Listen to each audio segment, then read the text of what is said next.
Bueno, ¿cómo andan? Espero que anden muy bien. Quien quiera poner cámara, bienvenido, bienvenida. Así nos vemos las caras un poco y acortamos un poco esta cosa virtual extrema a la que la pandemia nos acostumbró. Eh, pero bueno, eso queda a criterio de cada uno y a las ganas de cada uno. Eh,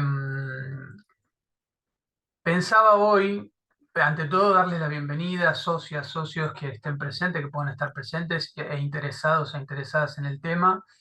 Lo que pensaba eh, hoy, antes de empezar, eh, este es un evento o una charla que es parte de los festejos de nuestros 20 años de trabajo. Nosotros este año estamos cumpliendo 20 años de actividad como Unión de Diseñadores Gráficos de Buenos Aires. Y estaba pensando, y seguramente Laura, Mariana no me van a dejar mentir, que en los comienzos de nuestra tarea, allá por 2003, este tema que hoy nos convoca no estaba ni de cerca en la agenda del diseño gráfico, por lo menos porteño, que es nuestra área de incumbencia. Y me animo a decir que en otras latitudes tampoco. Y hoy, 20 años después, nos encontramos festejando nuestros 20 años de trabajo, eh, nuestros primeros 20 años de trabajo, con una charla sobre este tema, ¿no? La accesibilidad, también el diseño universal. Hace poquito hemos editado un libro, nuestro primer libro, que trata de este tema, Metele más diversidad. Eh, entonces, bueno, fíjense eh, cómo cobró relevancia este tema en el mundo del diseño. Y bueno, lo celebramos, o por lo menos nosotros le damos la importancia que creemos que tiene, más allá de cuestiones puntuales y específicas de nuestro quehacer como diseñadores gráficos, diseñadoras gráficas. Como siempre digo, para nosotros es un enorme placer, un enorme orgullo generar estos encuentros, dar espacios, pensar nuestra profesión desde distintos lugares, con el aporte de distintas personas y de distintas miradas. Así que este es nuestro trabajo, esta es nuestra misión como asociación profesional que somos. Y no quiero aburrir más, me voy a dedicar a admitir a quienes vayan llegando. Quiero saludar y agradecerle muchísimo a Luz estar aquí eh, y brindarnos su tiempo y su conocimiento. Y voy a dejar que quienes se encargaron de organizar esta charla. Mi nombre es Sergio Braginsky, yo soy el presidente de la Unión de Diseñadores Gráficos de Buenos Aires, pero nunca me presento y quedo siempre como un desprolijo y lo hago siempre al final. Hola, soy Sergio Braginsky, pero voy a dejar a Mariana Hierocades y a María Laura Garrido, quienes se encargaron de darle forma a esto que hoy nos convoca para que presenten relajadamente a Luz, así podemos arrancar. Bueno, gracias a todas y a todos por estar. Gracias, Sergio. Bueno, buenas tardes a todos. Voy a presentar a Luz, que es lo más importante para que ella pueda empezar con su disertación. Es un verdadero honor que estés, Luz, hoy con nosotros. Les cuento un poco el perfil de Luz. Luz es doctora en diseño por la Universidad de Barcelona y licenciada en diseño gráfico por EDIVA, México, y docente en México y España. Es docente del máster en Innovación en la Experiencia del Cliente de UNIR, Universidad Internacional de La Rioja, y del máster en Accesibilidad Digital para Educación, Comunicación y Diseño de la Universidad de Barcelona. Está acreditada como doctor lector por la Agencia para la Calidad del Sistema Universitario de Cataluña y participa como vocal en la Asociación Española de Normalización Diseño para Todos. Es especialista en accesibilidad digital, UX y tipografía. Nada más ni nada menos. Muchas gracias, Luz, por estar con nosotros. Al contrario, muchísimas gracias. La verdad es que es un honor y agradezco muchísimo la oportunidad de estar en este espacio de tanta gente linda dedicada al diseño, y felicidades por ese festejo de 20 años que se dice muy fácil, pero la verdad es que es el trabajo continuo de cada día de todos los colegas y el aporte de cada uno. Entonces, enhorabuena. A ustedes, al contrario. Muy bien, pues si puedo compartir pantalla, espero que no pase nada raro. Si pasa, me lo dicen, por favor, para que pueda yo.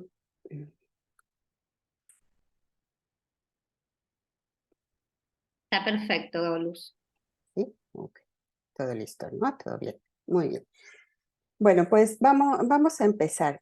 Esta charla lo que tiene es que el pensar accesible, la verdad es que es lo único argentino que tiene, con ese título tan lindo que lo cambiaron, pero me encantó, porque de alguna manera nos hace precisamente eso, pensar, ¿no? Yo soy mexicana, o sea, nací en México, tengo prácticamente como 20 años yendo y viniendo a Barcelona, hice el doctorado aquí, como lo comentaron, y esto me ha hecho reflexionar sobre muchas cosas y lo que decía Sergio, ¿no? De que realmente hace 20 años no lo teníamos, ahora lo tenemos y ahora además va como dirigido hacia ciertos públicos. De ahí las preguntas que en un momento dado se compartieron de por qué nos debe interesar el tema y por qué no lo podemos dejar de lado. Estaré hablando de lo que me encanta, del diseño, de tipografía, de accesibilidad, de cómo ha ido cambiando este pensamiento y cómo pretendo cambiárselos a ustedes también, al menos dejar una semilla en cada uno. Y advierto que no es una clase de accesibilidad, o sea, las clases de accesibilidad las podemos dejar para otros lugares, es una cuestión como más teórica de lo que podemos encontrar, pero no mucho, ¿eh? Espero que no sea aburrida dentro de todo el asunto. Digamos, el desarrollo del diseño como lo conocemos en la actualidad, y aquellos que tenemos unos bastantes más años, podemos decir que se ha ido desarrollando, digamos, como con las demandas de la sociedad, pero también con las herramientas tecnológicas que existían en ese momento, en las diferentes épocas que nos han dado. Y digamos, un poco lo podríamos equiparar con el lenguaje. O sea, el lenguaje es una cosa viva, todos lo sabemos, se van integrando palabras porque no existían en determinados momentos y va evolucionando junto con el hombre. En este caso, nuestra palabra de ejemplo podría ser Internet. Internet hace 20 años, bueno, 20 no, vamos a decir como 30 años, no existía, ni siquiera la conocíamos y no sabíamos ni siquiera para qué iba a servir. Sabemos que de alguna manera el diseño sin el usuario no existe. Pues vamos a decir que también la accesibilidad en este caso tampoco. O sea, necesitamos a ese usuario, necesitamos que sea la razón de que nuestros productos gráficos se vayan dando, pero además en este momento esos productos, pues aparte de ser bonitos, tienen que ser creativos y además ahora incluir experiencias para llevarlo al término que nosotros lo necesitamos. Todo esto va de la mano y quiero llevar ese diseño a esta parte de accesibilidad. Esa parte donde esta no es digamos, una descripción tal cual de algún lugar. Yo la he ido deformando cada vez que en un momento dado la necesito, pero lo que sí me interesa es que nos quede esa idea de que debe permitir la accesibilidad, que cualquier cosa que nosotros hagamos la puedan utilizar, ya sea si estamos hablando en ámbitos físicos, en este caso edificaciones, servicios, transporte, por ejemplo, en un momento dado, o productos. Y la idea, digamos que el principal de todo esto es esa igualdad de condiciones que debe existir para todos, porque muchas veces le ponen para la gente discapacitada, y no es cierto, es para todos, tanto en ambientes físicos como digitales. Si nosotros hablamos de la discapacidad en el mundo, podemos llegar digamos, a números que en un momento dado van del 15 al 20% de la población, esa población mundial. Si nosotros nos enfocamos en este caso en Argentina, el 20% de la población argentina, pues nos alcanzaría para llenar 110 veces el Estadio Monumental.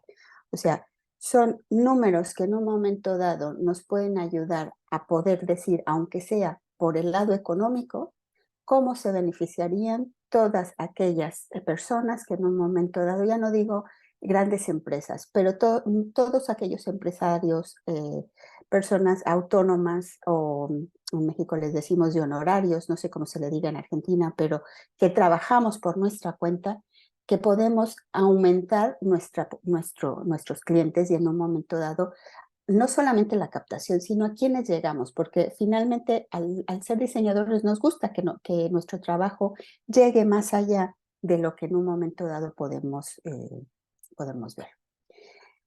Tim Berners es el padre, precisamente ahora que lo estaba diciendo, del protocolo de HTTP que tanto vemos en los navegadores y que en un momento dado, en ese momento, en 1990, que ya se dice lejos, francamente, decía que el poder de la web está en la universalidad. Sin embargo, esa universalidad no la hemos cargado o la estamos neutralizando desde el momento en el que seguimos pensando en la palabra normal, porque además, como nos han enseñado esa normalidad, no la dejan en esta parte de lo permanente, o sea, aquella persona que tiene algo que no puede hacer y que no lo va a poder cambiar. Sin embargo, la discapacidad es parte de la condición humana y nosotros podemos estar en ella en cualquier momento, ya sea porque tenemos un accidente, ya sea porque nos vamos de viaje y además si se van a Japón, si se van a, pues no sé, a Egipto o a cualquier otro país en el cual ustedes no conozcan el idioma, pues estamos en unas desventajas, por mucho que se hable en inglés, o sea, no toda la gente, si está en Japón, no toda la gente va a hablar inglés, algunos sí, pero la mayoría no. Entonces, tenemos que dejar esto se llama capacitismo.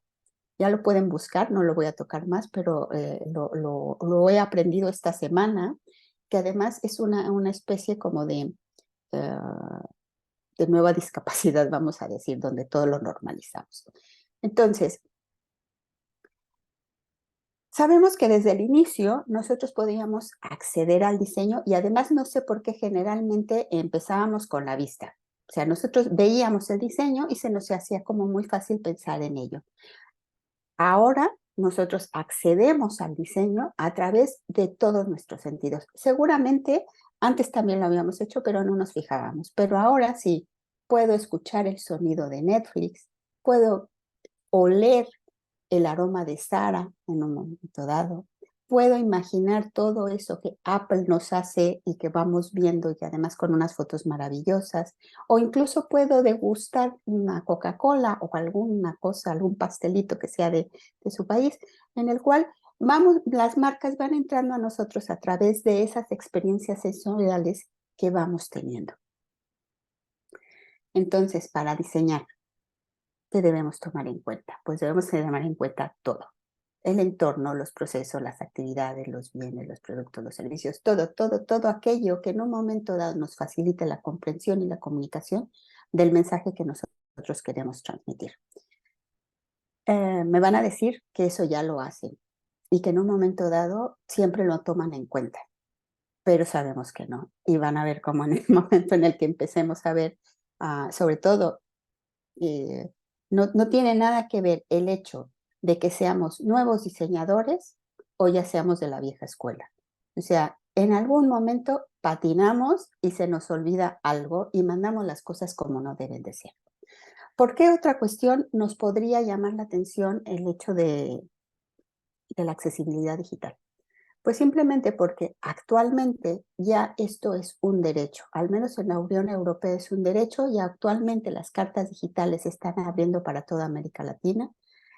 Conozco a la persona, a Eduardo López, que es el que está trabajando para que en Perú, en Colombia y en Argentina también, en otros lugares, se abran precisamente esta cuestión del derecho digital, donde todos y cada uno en este momento ya tenemos la obligación de respetar, de procurar la protección de las personas y de sus datos. De ahí toda la problemática que ha surgido de la inteligencia artificial, del chat GPT, y en un momento dado nos tiene que interesar el saber por qué, o sea, porque además lo he escuchado de personas, ¿por qué me van a prohibir utilizar algo que además me puede ayudar mucho para mi trabajo, solo porque los datos de las personas no están protegidos. Pues porque precisamente vamos al inicio de una época muy larga, espero, en el cual esta persona, este usuario es importante. Les dejo aquí el dato de la Declaración Europea sobre los Derechos y Principios Digitales que pueden consultar y que desde el año pasado ya ha entrado en vigor precisamente.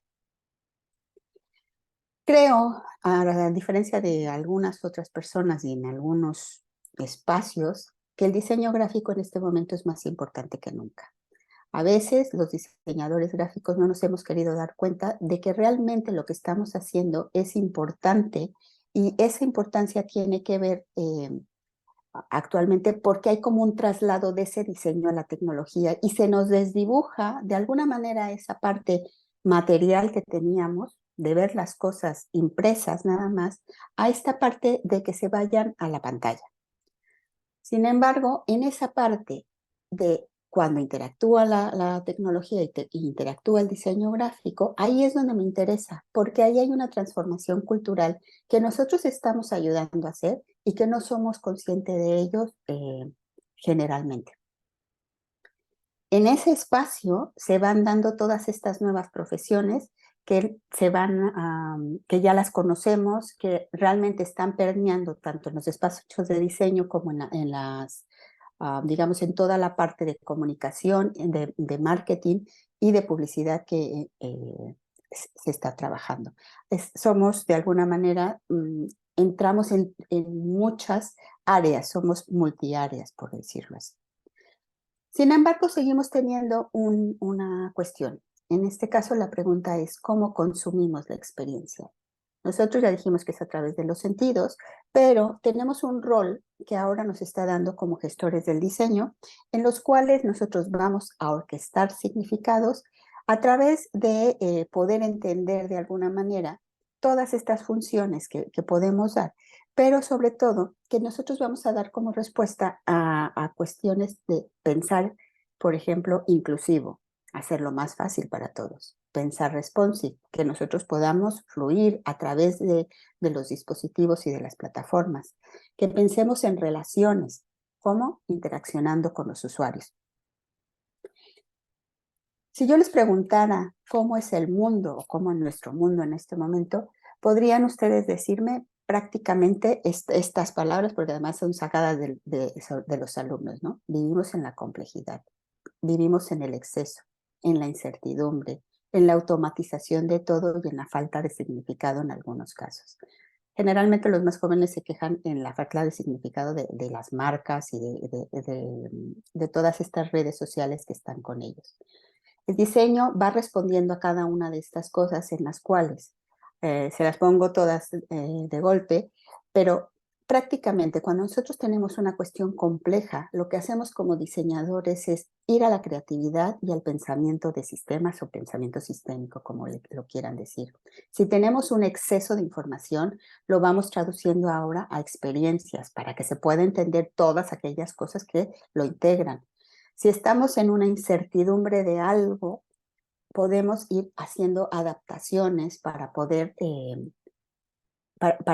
digamos, dar el siguiente paso. La automatización nos ha llevado a contar historias, el storytelling es parte de todo esto y de autentificar.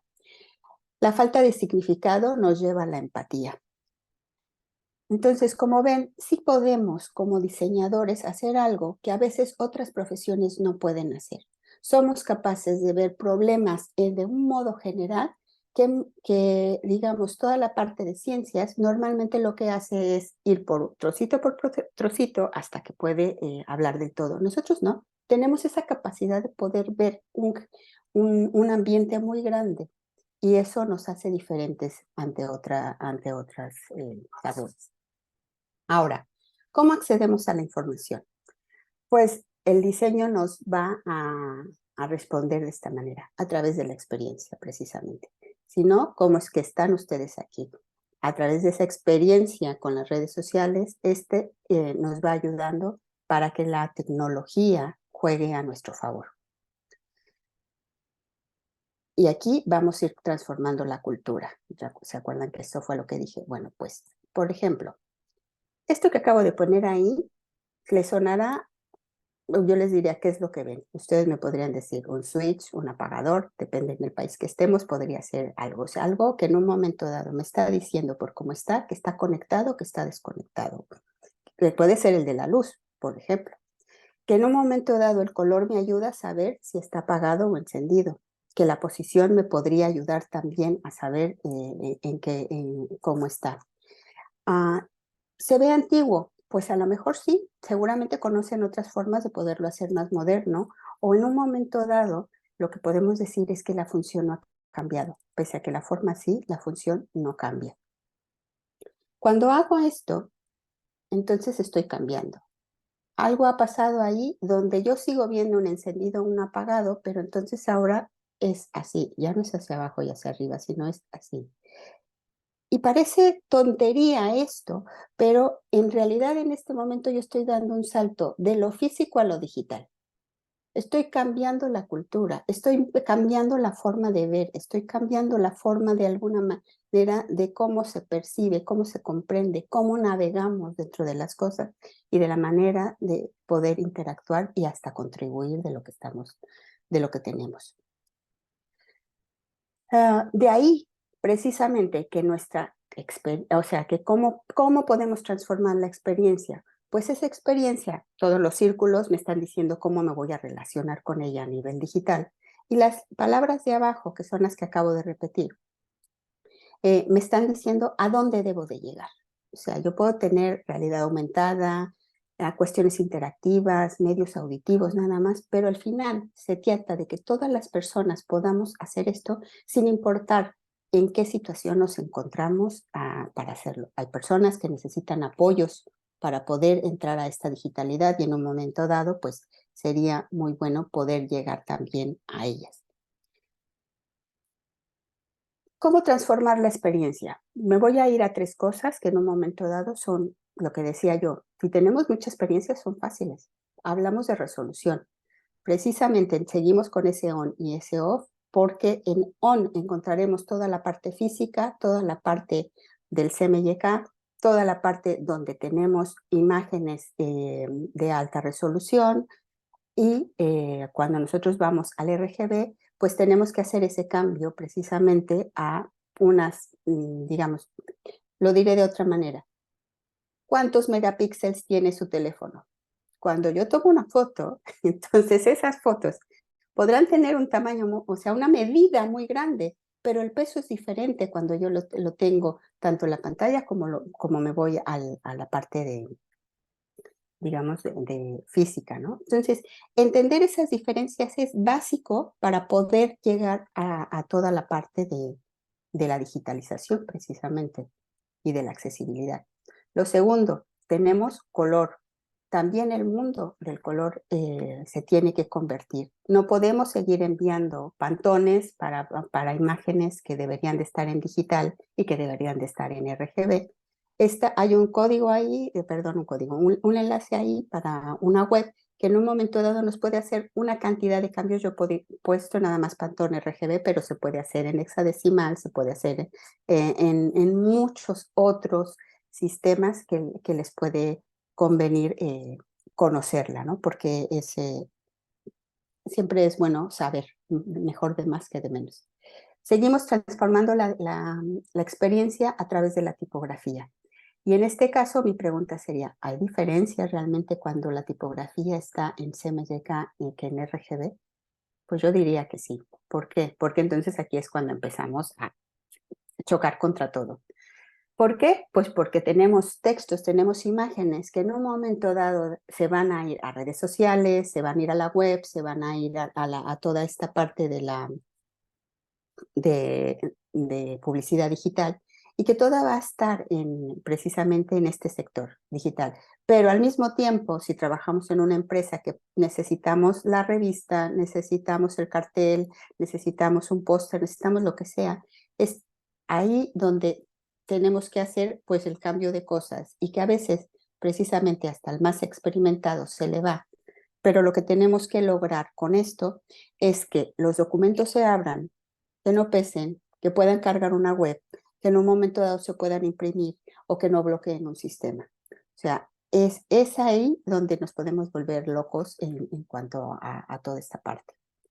Voy a hacer más, a ir más allá en esta parte de la tipografía por la cuestión de que este artículo es de 2006 y Oliver Reichenstein, o como se pronuncie, porque seguramente mi alemán no es tan bueno,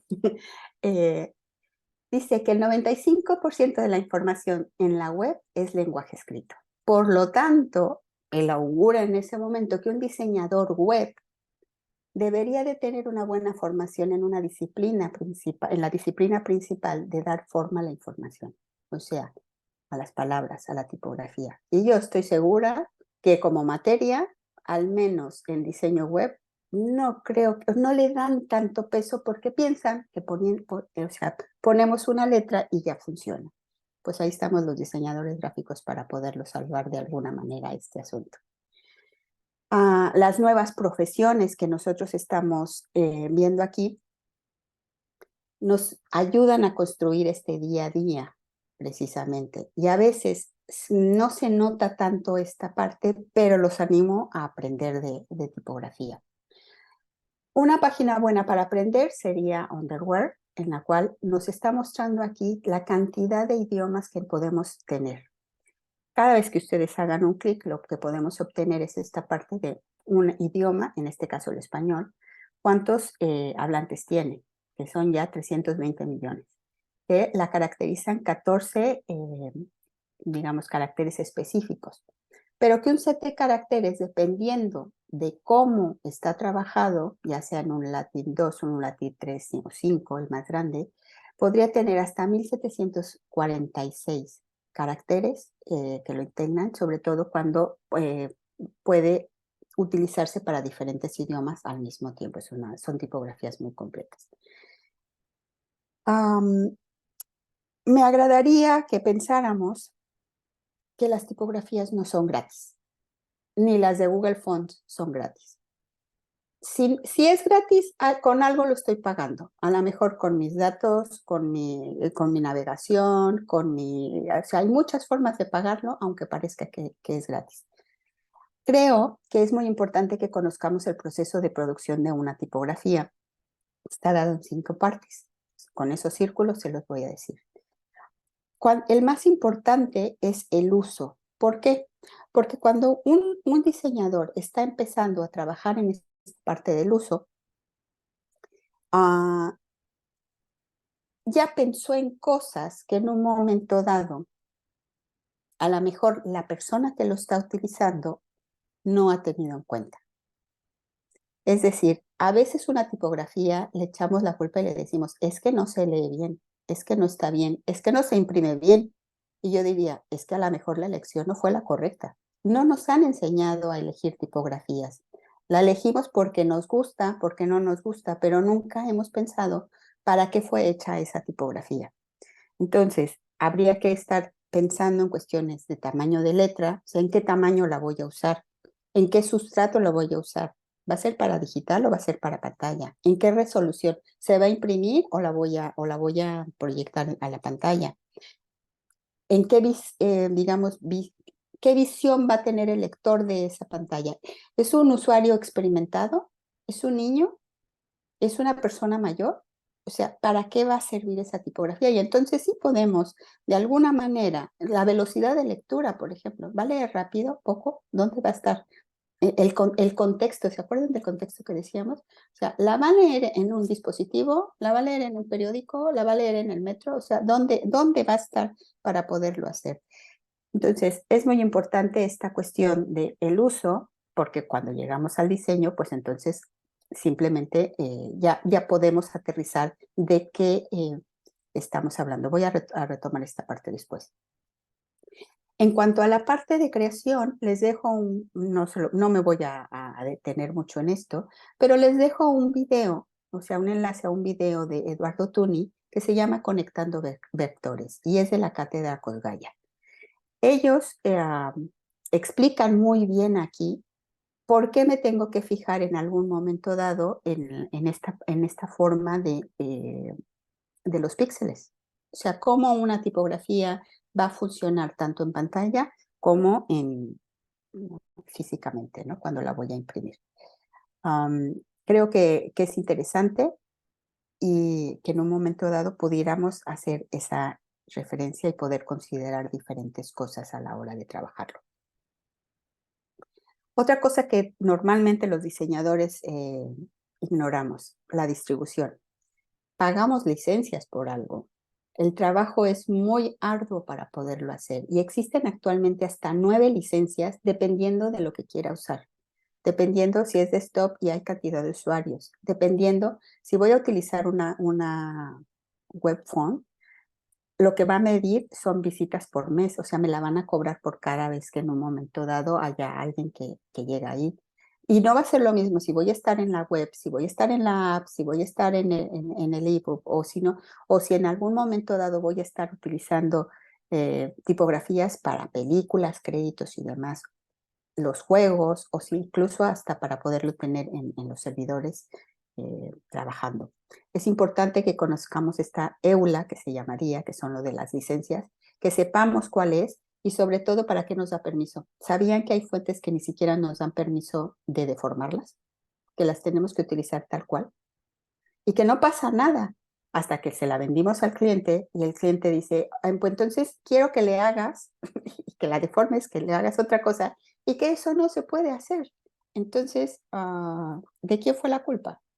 ¿De la tipografía o del diseñador que no está enterado de las cosas que puede lograr con ella?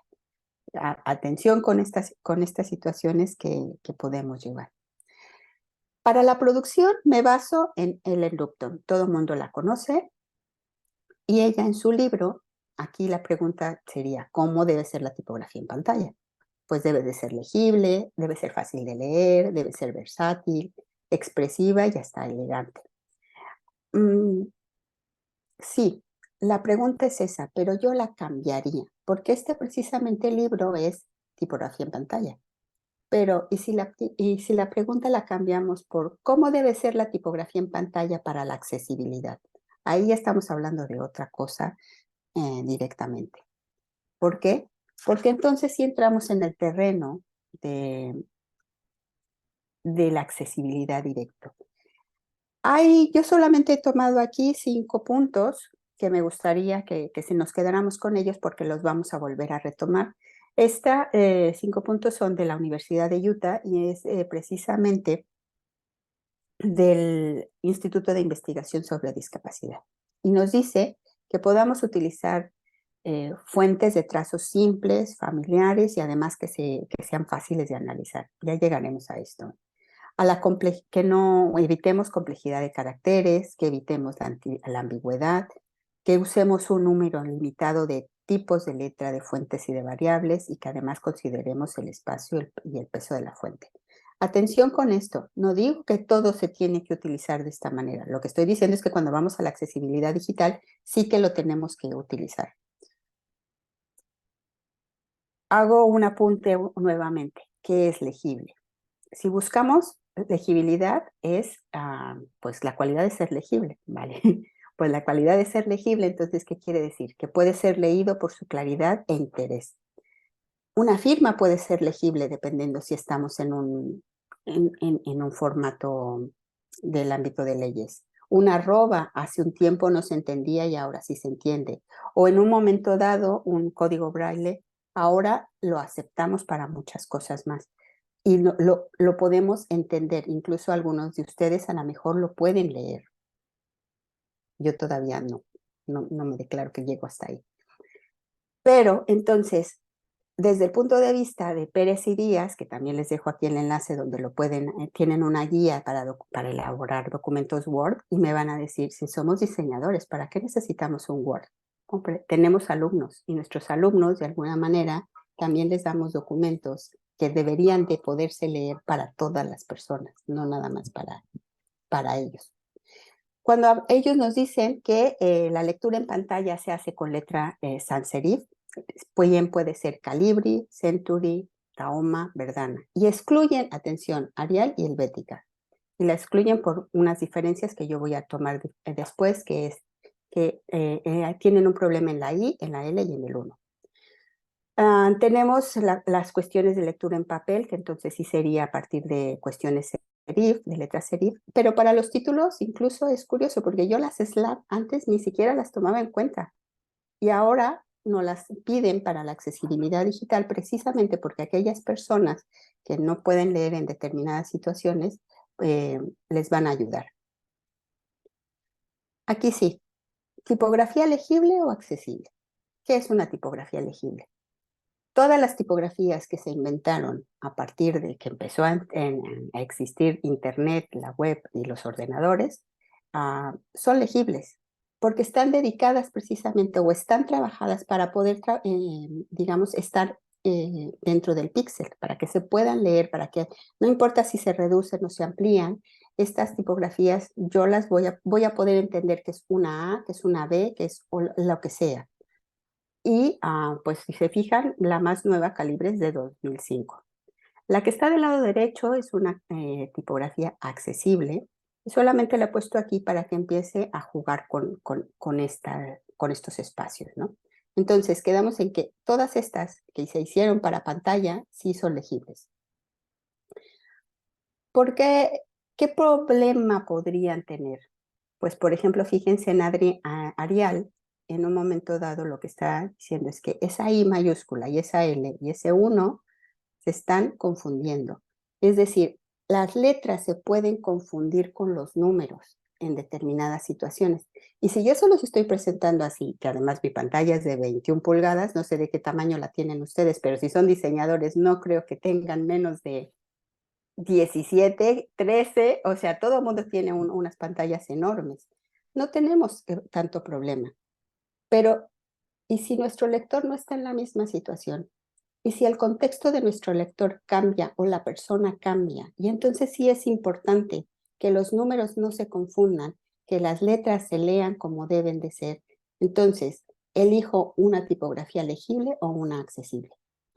De momento hay pocas accesibles, pero el Instituto Braille nos da una tipografía que se puede descargar, ahí tienen el enlace, y aquí sí me agradaría que pudiéramos ver un poco qué es lo que está pasando. Primero, las formas son exageradas, ¿sí?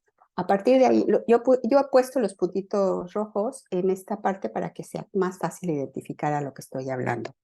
Las aperturas son mayores, veamos la C, o sea, son mayores en un momento dado. Las espuelas son en ángulo y las colas son diferenciadas. La G, la J, se pueden distinguir perfectamente cada uno de los rasgos. Los detalles son circulares cada vez que se puede, ¿no? Por ejemplo, en un porcentaje, o lo más redondo posible. Un 3 es un 3. El 6 y el 9 son diferentes. No estamos trabajando con un 6 y un 9 que simplemente se voltearon.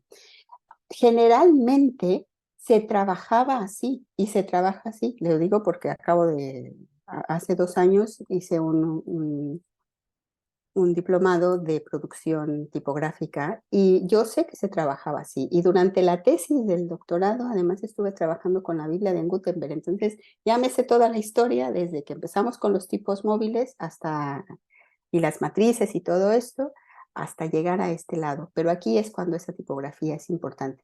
Si observamos la O, la Q y el 0, son diferentes los tres.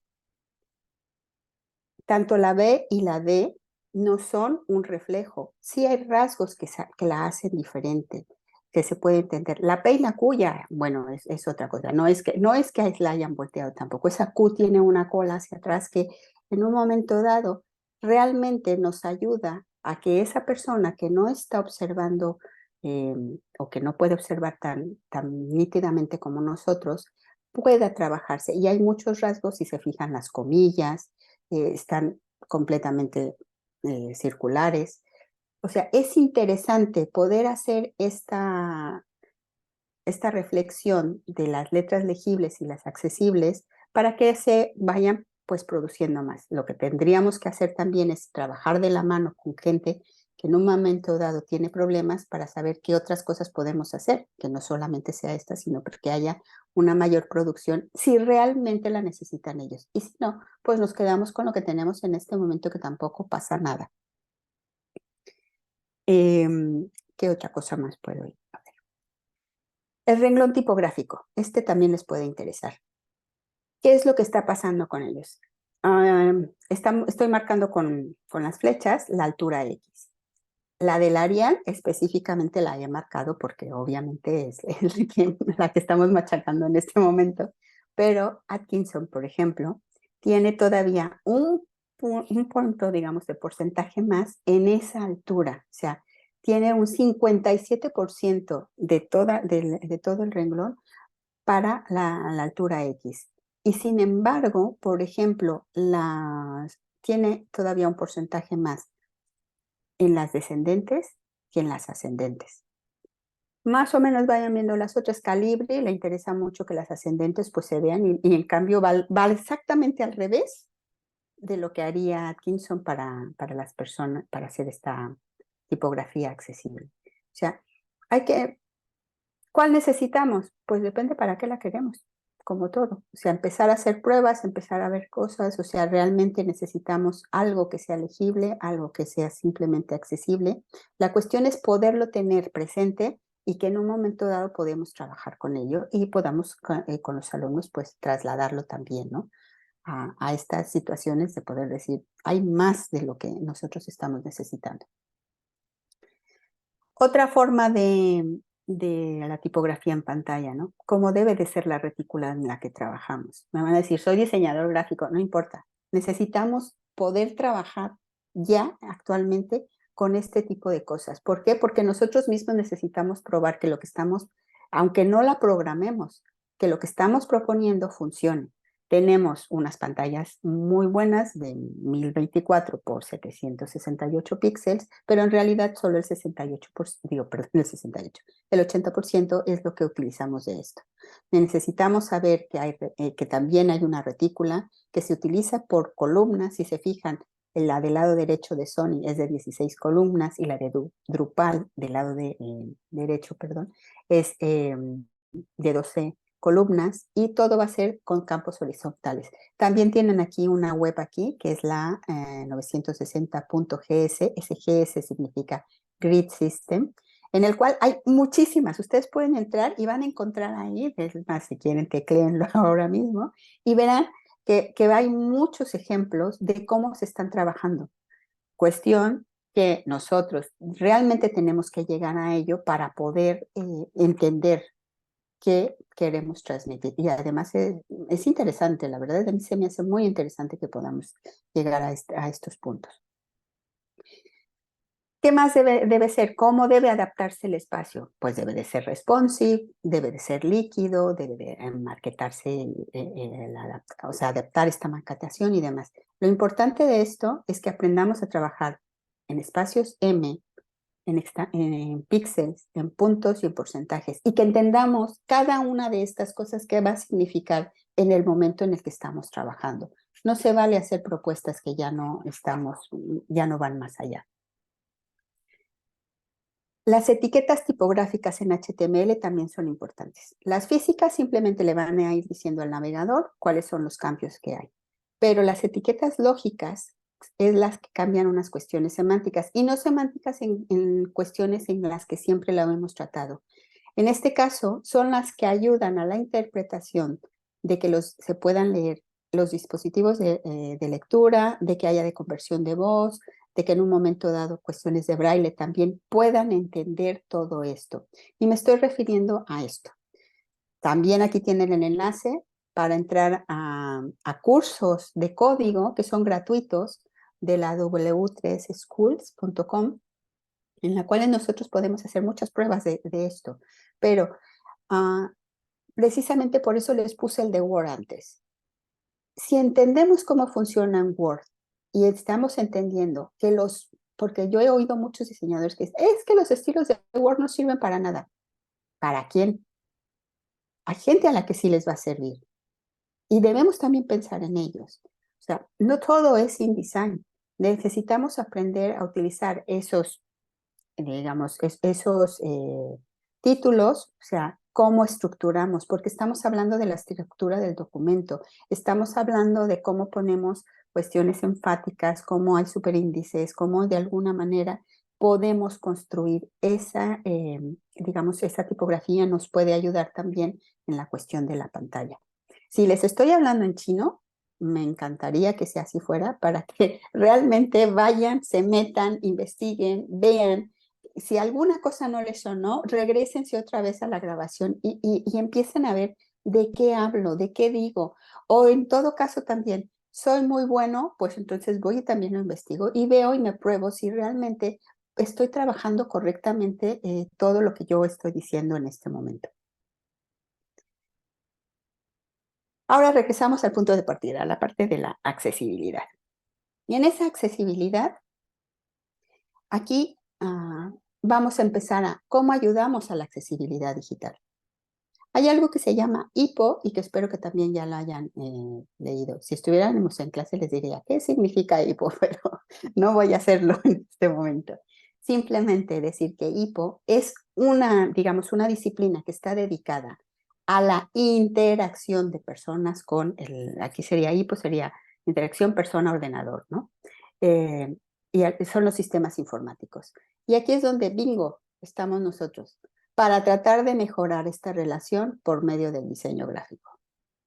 No estamos obsoletos en ningún momento, al contrario, estamos más vivos que nunca dentro de un campo que está creciendo, dentro de unas estructuras, nuevas profesiones que siguen necesitándonos para poder trabajar y poder mejorar todo.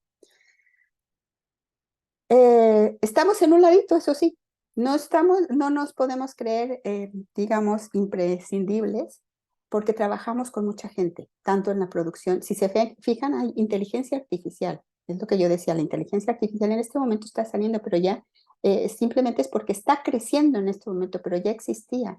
La ingeniería de software, la programación, trabajamos con sociólogos, con antropólogos, con cuestiones de ergonomía. O sea, de ahí que también nosotros podamos trabajar con arquitectos, por ejemplo, ¿no? Porque toda esta parte podemos ir ayudando en un momento dado a poder hacerlo. Ustedes mismos, piénsenlo, y no voy a hacer digital, voy a hacer física. Cuando entran a un centro comercial, de estos enormes que hay ahora en todos lados, ¿qué ven cuando están ahí? Como diseñadores, ¿qué ven? ¿Están fijándose realmente en cómo se puede mover una persona ahí?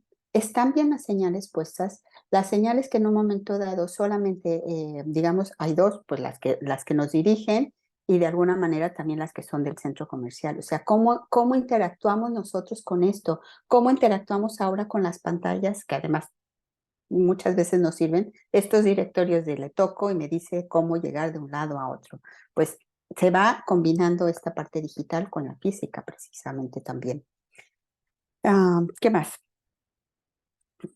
También la accesibilidad digital, esto sí es para nosotros nada más. O sea, ya no es el hipo, no es el ordenador, sino tenemos todo. Tenemos usuarios y a partir de aquí entramos a las plataformas, a los entornos, a los navegadores, los dispositivos y la resolución.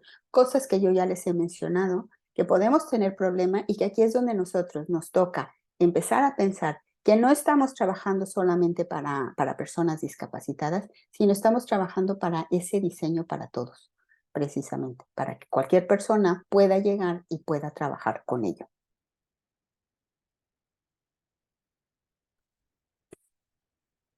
¿Cómo mejoramos la accesibilidad digital?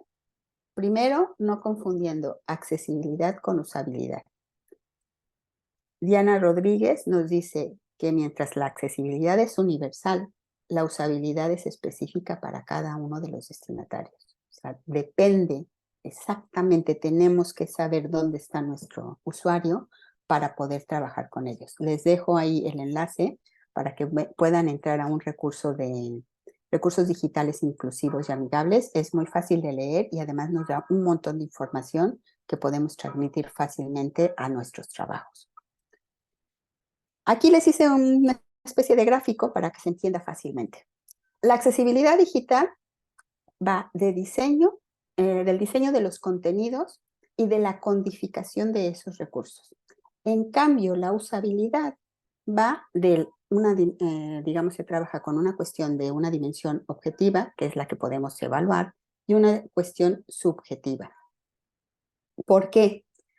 Porque cuando hacemos nuestra web, pues si debería de ser más eficiente, más simple, más útil, pero además, si estoy comprando un boleto en el último minuto, que además me pueden cerrar el mejor precio que tengo, y lo compré, y me fue fácil hacer todo esto, y le agrego placer, que ahí es donde entramos a esa dimensión subjetiva, entonces tenemos usabilidad.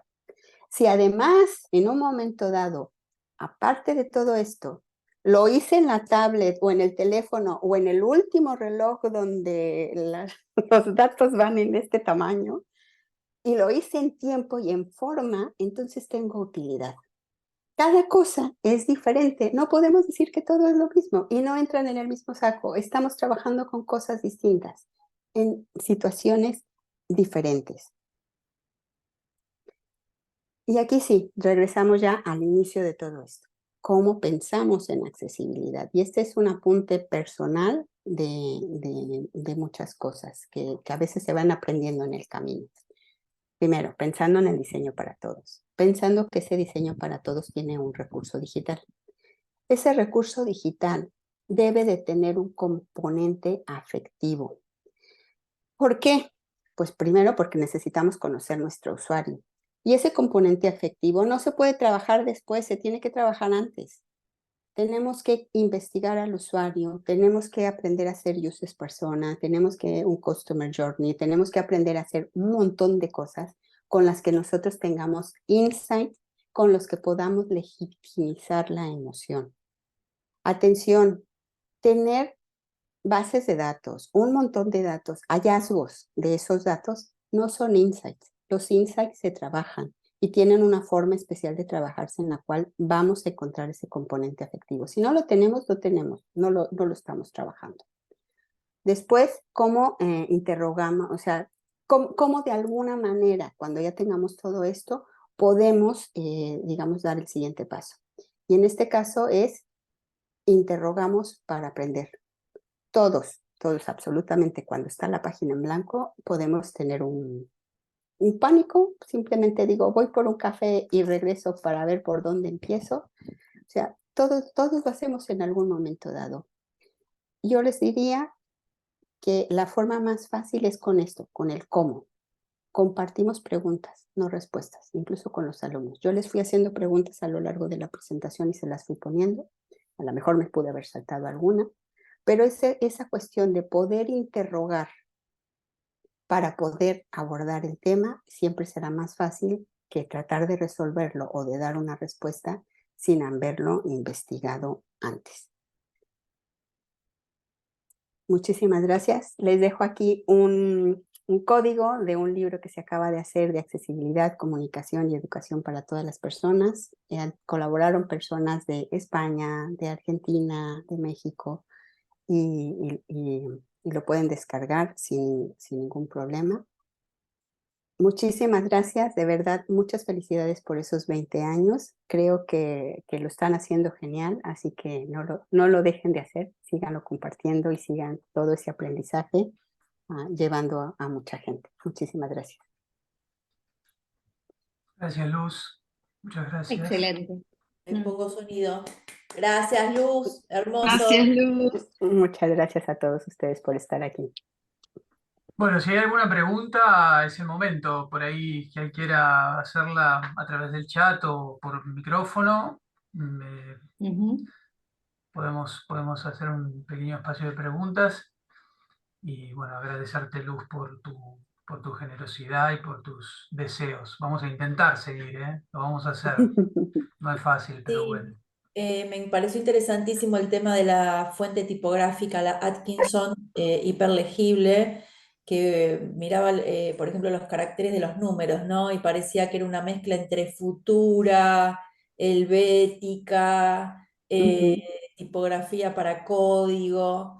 Y bueno, ahí se abre como otra rama, para los que hemos podido dar clases de tipografía, otra rama de otro tipo Claro. de clasificación tipográfica, ¿no? La verdad que eso me llamó muchísimo la atención, pero evidentemente es lo que se necesita.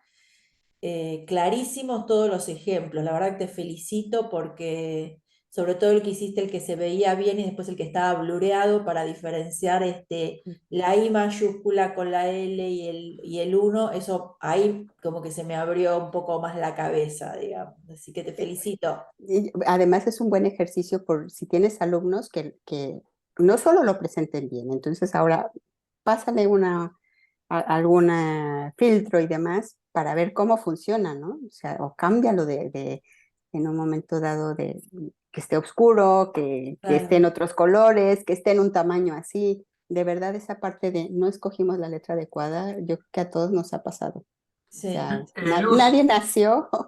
Sí, dime. no, acá nos pide Matías si podés poner el QR de vuelta del libro.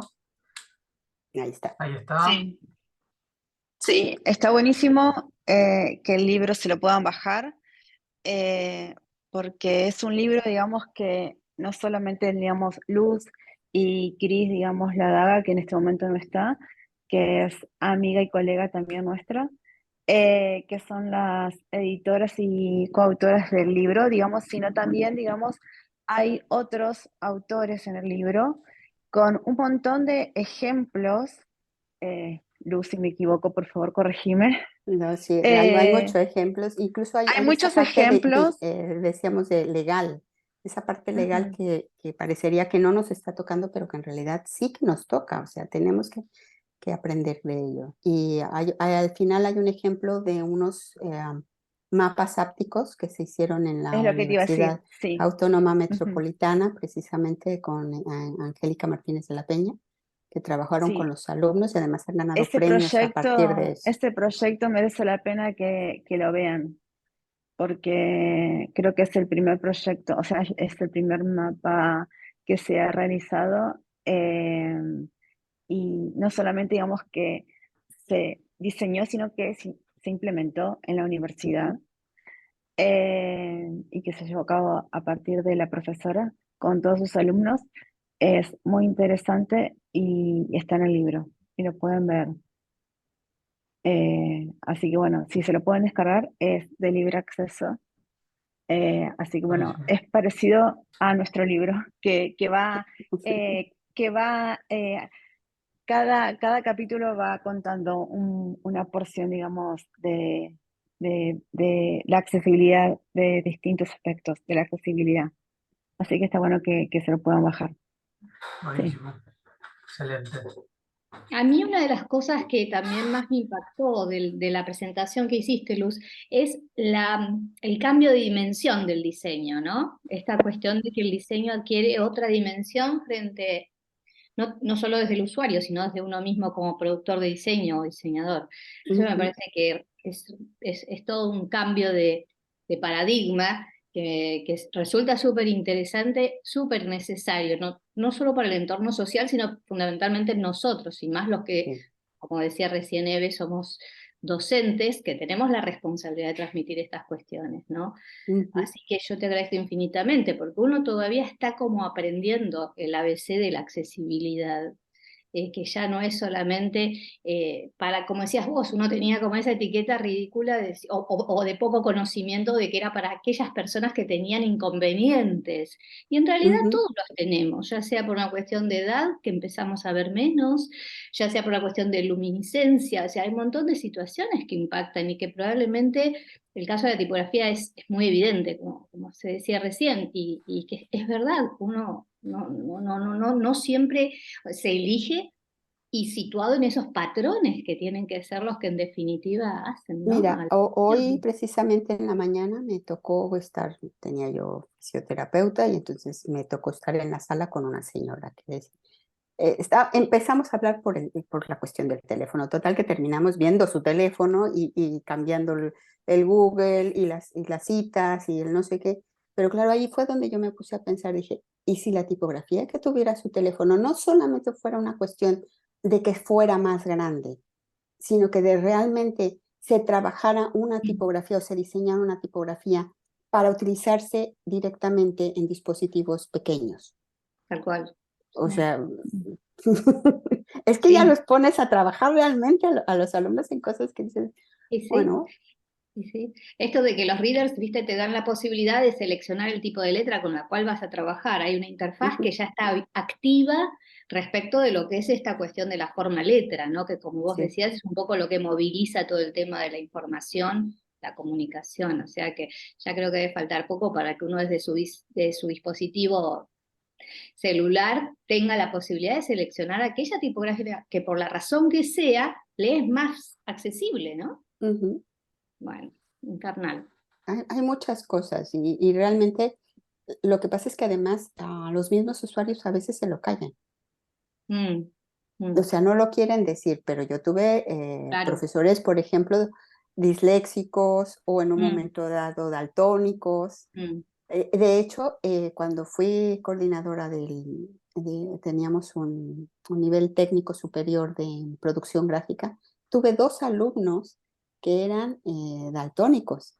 Tú dices, a ver, un diseñador puede ser daltónico, pero alguien que se supone que te va a controlar la calidad podría ser daltónico, pues lo logramos. O sea, sí hubo manera, porque además también o sea, para todo mundo hay espacio, solo hay que encontrar la forma. Es como dicen, cuando dices el qué, pues ya podrías encontrar el cómo, ¿no?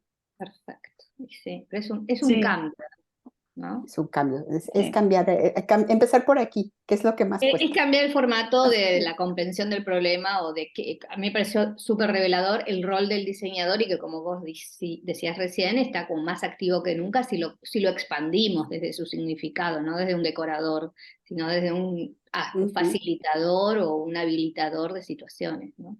Sí, sí, Sí, exactamente. sí. Y habría que Ahora, ver, no, ¿sabés lo que estaba pensando? Perdón, Mariana, estaba pensando, claro, hasta qué sí, punto estas cosas desembarcan en las currículas, ¿no? De los programas de educación de quienes estudian diseño, en cualquiera sea de sus ramas, ¿no? Ujú. Porque todavía me da la sensación de que está afuera, ¿no? O sea, no quiero ser prejuicioso ni generalizar, pero hasta donde sé, no ha desembarcado este tema en los planes de estudio Ujú. como debería, por lo menos aquí, ¿no? Eh, y me te parece que corrijo, también... En todos te lados. corrijo, Sergio, en todos lados. Ah, Con Luz y Cris hemos estado haciendo entrevistas. Cris es la directora de la primera maestría en accesibilidad, comunicación y diseño, eh, accesibilidad digital, digamos que se va a dar en la Universidad de Barcelona, totalmente en español, que se va a dar ahora, porque no existe. claro. Sí, Pero a en las nivel, entrevistas, como dice Mariana, ha salido precisamente eso ha salido, ha sí, salido, que está igual en todos lados. está igual, Nos sí. van a Es empujar, que no eso va a puede, ser no, Y claro, hemos entrevistado, y Lu me puede decir, o sea, hemos entrevistado gente de todos lados, de Latinoamérica, de Estados Unidos, o sea, hemos entrevistado gente de aquí, eh, y gente que hace mucho tiempo está en la búsqueda de esto, de poder especializarse eh, frente a esta necesidad que está surgiendo y no hay, digamos, no hay una personas, especialización. Sí, exactamente. Algo que es bien importante es que para 2025, digamos, a nivel europeo, lo que es la administración pública ya debe de estar accesible. A partir de ahí se vuelve obligatorio para las empresas. Y se necesitan personas aquí en España. en España, exactamente. Pero Mm, esto es lo que, a ver, no va a ser de aquí a 2 años en América Latina, pero va a ser. Y mm, más vale que nos agarre ya, digamos, con un camino recorrido y claro, no preparados. exactamente preparándonos para eso, porque además, ojo con esto que estamos haciendo en este momento a través de la pantalla, muchas cuestiones de accesibilidad se pueden hacer en remoto. Hay trabajo, va a haber trabajo porque falta muchísimas personas para poder hacerlo. Mm. sí, Entonces, no piensen que no es para ustedes en este momento, o sea, ya empieza a ser. Mm. sí, Lo que pasa es que te sí, corre nuestra tarea de un rol bueno, un poco creo que lo decía María Laura, ¿no?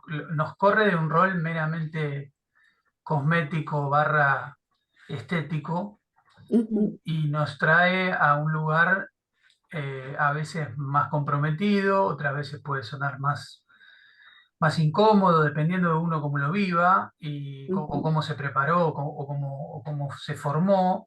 Entonces, viste, hay es un cambio en las cabezas de todos, en realidad, y de todas, y por eso hablo de los planes de estudio, ¿no? Que me parece que pues, si no empezamos desde ahí, es difícil después desandar un camino eh, que no se mama de pequeño, ¿no? Por decirlo Sí, así. sí, sí, es la Sabés parte que más acá hay una complicada. anécdota. Nosotros con esto que decías de la administración pública allá en España o en Europa, acá nosotros hace poquito tuvimos una charla con la gente de la Fundación Dalat Sí.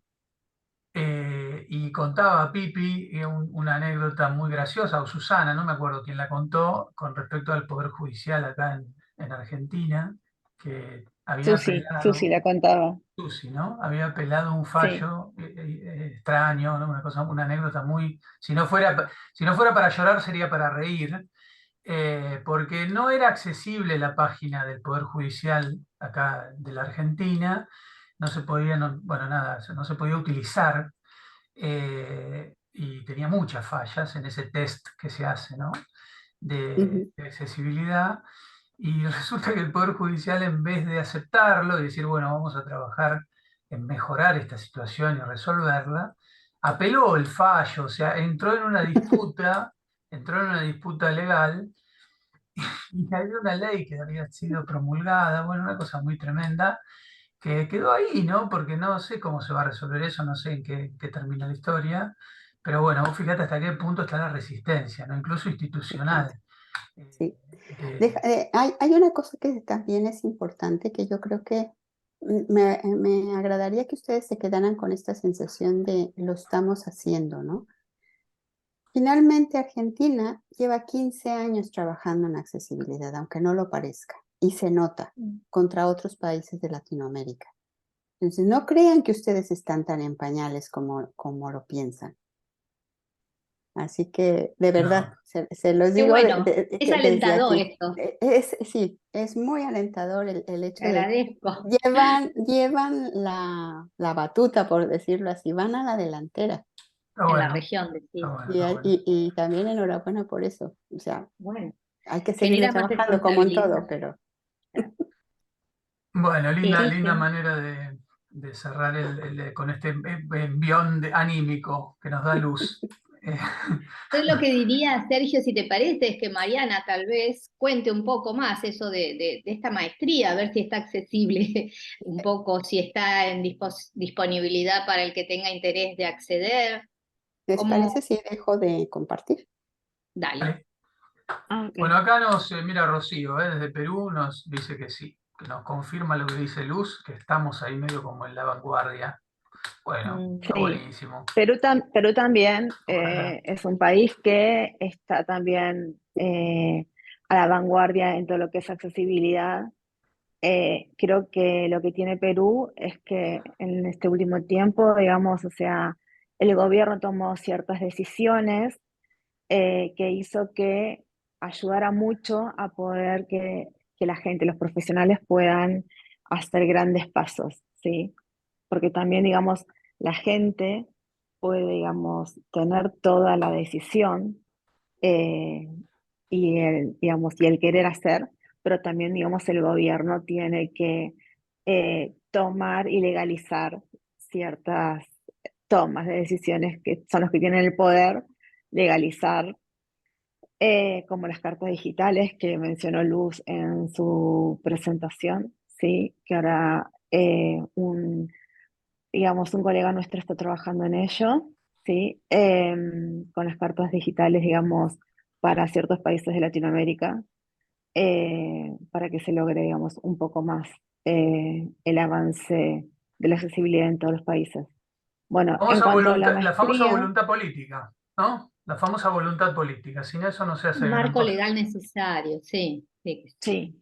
Sí, con el marco legal es lo que más impulsa Cuesta, todo. sí, sí.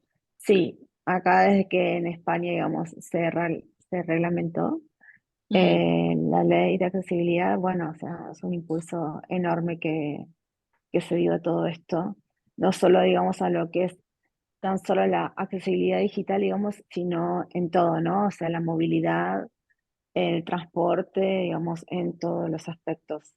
La ley es bastante, digamos, amplia. Sí, para el 2025 tiene que llegar en muchos aspectos. Y se está cumpliendo, se está moviendo. Si Yo me creo que dejan volver a compartir nada más la pantalla Sí, para lo que estaban comentando del Ah, máster. sí. sí, por favor. Mira, es esta, la página en este caso es la de eared.org, que Ujú. es lo que decíamos que es el máster universitario, es de un año y justamente es a distancia 100%, es en español, con sesiones que son síncronas y asíncronas. Y Ajá. bueno, ahí está Cris, o sea, está, mira, como estoy compartiendo, pues no me deja ver las fotos, pero bueno, aquí están ah, los profesores, Ajá. a ver Se si me ve están, perfectamente. ¿vale? Y bueno, si entran a la página, que también ves, Ahí están. Está Ah, Susana mira, está Pallero, Susana, ya bien. está, sí, Ujú. exactamente. Y gente de todos lados, ¿no? También tenemos invitados desde Australia, Valencia, todo, Martí Baldassarre.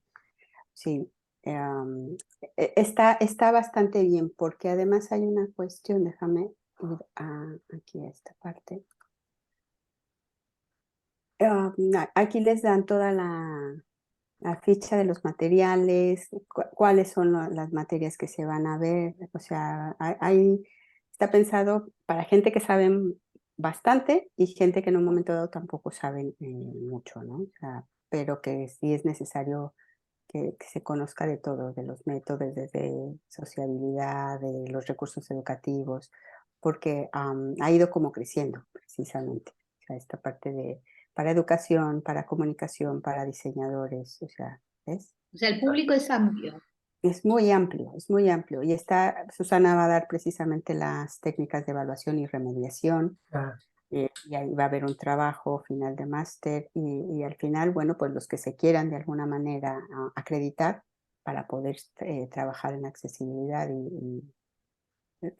lo van a poder hacer, ¿no? O sea, esto les va a dar ¿Sabes en bastante. qué me haces pensar también con esta charla, Luz? En la Ujú, importancia del trabajo en equipo, claro. que Mm. es algo que también es lindo decirlo, pero a veces nuestra profesión se olvida de eso. Y Sí, creemos que sí, sí, estamos en sí. una isla, ¿viste? Estamos trabajando solos o que la creatividad es solo Mm. nuestra. Y qué Sí. importante que es el trabajo en equipo, y más en estas cosas, ¿no? En este Trabajo tipo en de... red. Sí. Ujú, Sí, decirle como quieras, pero Mm. corriéndonos de ese rol de, ¿viste? De protagonismo creativo, con todo lo que las aristas complicadas y resbalosas de eso, de esa combinación de palabras, ¿no? Y me parece que esto también habla de, o sea, todo lo que nos habló Luz, de lo que nos de lo que nos hablaron Susi y Pipi de Dalat, nos pone en un lugar de parte de un engranaje, de un equipo, en donde somos un engranaje de una estructura de trabajo compleja ujú. y con un objetivo común, ¿no? Que me parece que eso está buenísimo, que empiece a pasar cada vez más y que entendamos que somos parte de equipo, ¿no? Eh, Eso me parece que es crucial. Sabes que un poco el enfoque que yo le di a la charla precisamente era esa cuestión de, he visto algunas cosas últimamente que hablan solamente de accesibilidad y digamos en materia, ¿no? Pero a mí se me hace importante hacer ese enlace precisamente de somos docentes, somos investigadores, somos muchas cosas que venimos de muchos años formándonos. Entonces, en este momento lo que tenemos que pensar es no salirnos del mercado. Estamos adentro, tenemos los conocimientos y de alguna manera la fuerza para poder hacer que esta parte de accesibilidad también penetre en la universidad. O sea, no solamente en que la web sea accesible Claro. sino que nosotros mismos tenemos que tener una revalorización de conocimientos y de creer en lo que estamos haciendo. Sí. Sí. Y una cosa muy importante que he visto que sucede es que el traspaso de la información, esto que estamos haciendo ahora nosotros, todo el tiempo, continuamente se da, ¿sí? Los lazos, digamos, entre Latinoamérica y España y demás, digamos, son muy fuertes, ¿sí? O sea, las conexiones, las comunicaciones, digamos, llevar la información, eh, todo el tiempo se está dando la vinculación con Latinoamérica, con Argentina, con Perú, con México, con Chile. Bueno, no me quiero, digamos, dejar de mencionar a muchos países con los que hablamos, pero y que están haciendo cosas y que se conectan con nosotros y que hacemos charlas. Eh, Sus y Pipe, las chicas de Fundación Dalat, son un ejemplo de eso, pero también, digamos, o sea, nosotros, digamos, cuando hay, digamos, un, un hueco, digamos, o una posibilidad de dar una charla, lo hacemos. Hoy a la tarde pude presenciar una charla también de accesibilidad, digamos, que se dio en la Universidad de La Plata con una colega nuestra, o sea, mía, compañera mía, que es de acá, de Barcelona, de España, sí, no de Barcelona, sino de un pueblo cercano. Y que todo el tiempo ella tiene, o sea, tiene su trabajo, pero está todo el tiempo dando charlas y llevando, digamos, todo lo que ella hace. Ella es bibliotecaria y es editora. eh, Hace materiales para niños que tienen, digamos, problemas cognitivos, ¿sí? Y de dislexia. Eh, y bueno, y todo el tiempo está dando charlas en las universidades de Chile y México y demás. Entonces, creo que el no quedarnos con la información, Claro. sino poder transmitirlo, creo que eso es realmente valioso. Bueno, hace 20 años yo creo que nuestro libro, si hubiéramos publicado un libro hace 20 años, hubiera sido de figuritas, de trabajos. Nuestro primer libro, 20 años después, no tiene ninguna figurita, es puro texto y habla sobre este tema.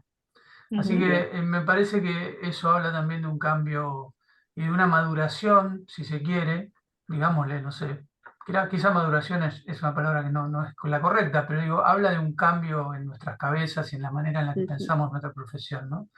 Así que bueno, creo que nuestro camino va por ahí, sin desatender lo otro, claramente, porque también es parte de nuestro trabajo, pero digo, nuestra tarea es esta cosa bueno, un poco lo que decía Cristian recién en el chat, ¿no? Abrir espacios y ir Mm. gotita por gotita, ¿viste? Esa cosa de la persistencia, ¿no? Y bueno, vamos por ahí, qué sé yo, y es un tema que hay que instalar y que hay que darle, me parece, la importancia que se merece. Eh, Seguramente vamos a tocar otros temas. En nuestra agenda se viene una linda charla sobre inteligencia artificial, que es otra de las cosas que está dando vueltas y le vamos a dar también, le vamos a prestar atención. Y bueno, y vamos a estar trabajando también con figuritas del diseño argentino de los últimos años. Vamos a darle también, le vamos a prestar atención a eso también porque es importante y tiene que ver con nuestra cultura y con nuestro quehacer. Pero bueno, es un poco eso lo que hacemos de la UDGBA, Luz, y nada, y queremos agradecerte nuevamente. Gracias Laura, Mariana, Eve, colegas de la comisión directiva, y gracias a todas y todos quienes han estado aquí presentes hoy. Y Ujú. bueno, y a quienes van a poder verlo por YouTube, ¿no? Porque esto va a estar colgado en YouTube. Gracias a tu generosidad, Luz, que nos permitiste y nos autorizaste a grabar Contrario.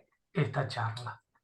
Así Un que honor. bueno, si no tenemos nada para agregar, la verdad que quiero saludarte con mucho afecto Y bueno, ya nos veremos en otro momento, ¿no? Seguramente. Claro que sí. Muchas gracias de verdad por la oportunidad y bueno, pues adelante. Estaremos aquí en contacto cada vez que lo necesite. Bueno, Muchas gracias, Luz, un gracias. placer.